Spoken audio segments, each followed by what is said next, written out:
Welcome back, everyone, to another deep dive. Today we're heading to Sudan. Going to be talking about access to education, specifically for girls. Yeah. So, as you know, sometimes cultural norms in Sudan can make it really tough for girls to go to school and get an education. Right. We're going to look at excerpts about Fatima.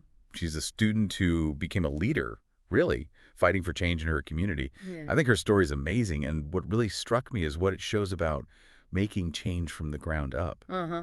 It really shows just how much one person can achieve. Yeah. It's pretty inspiring. Yeah, and you know what's so interesting about Fatima's story? It doesn't start with some big victory. It actually begins with her being told she can't go to school Wow. just because she's a girl, just straight up. Wow, that's unbelievable. Yeah. Yeah, that really sets the scene for everything she went on to do. Right.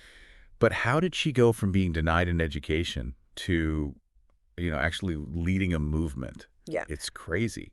The excerpts I read mentioned community gatherings, but what did those actually look like in practice? Well, Fatima knew she couldn't change things by herself. She realized that pretty quickly.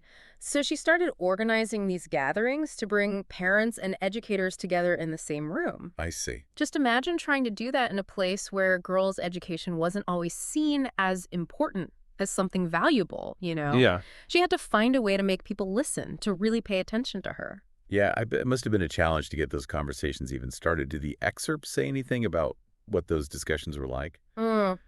And did she face any, pushback or challenges? Yeah, from what I read, it wasn't easy at all. Right. Not everyone in the community was immediately on board with this whole idea of girls going to school. Yeah. There were these deeply held beliefs and long-held traditions to deal with.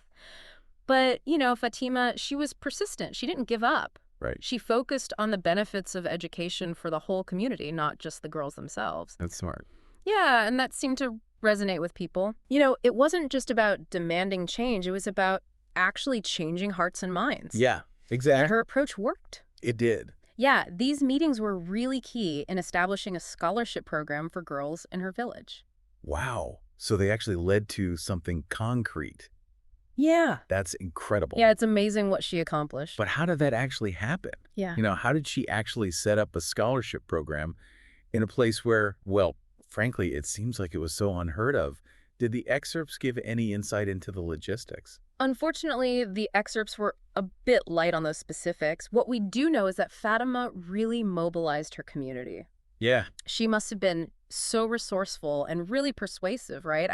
To find ways to raise funds and get buy-in from these key figures in the village. Yeah, it's impressive. Think about it. This wasn't just about getting one girl into school. Right. This was about changing the future for a whole generation of girls. Exactly. It makes me wonder if there are other places even today where her story could inspire something similar. Oh, totally. Think about it. What Fatima did shows that even in these deeply traditional environments where things feel set in stone, change is still possible. It's really inspiring. It is. Her approach was really about finding common ground, wasn't it? Yeah. Like she was building a shared vision for the future of the village and the community. Yeah. And I think that model of change-making could be incredibly powerful in other places too, even today. Exactly. I don't know, it just makes you think.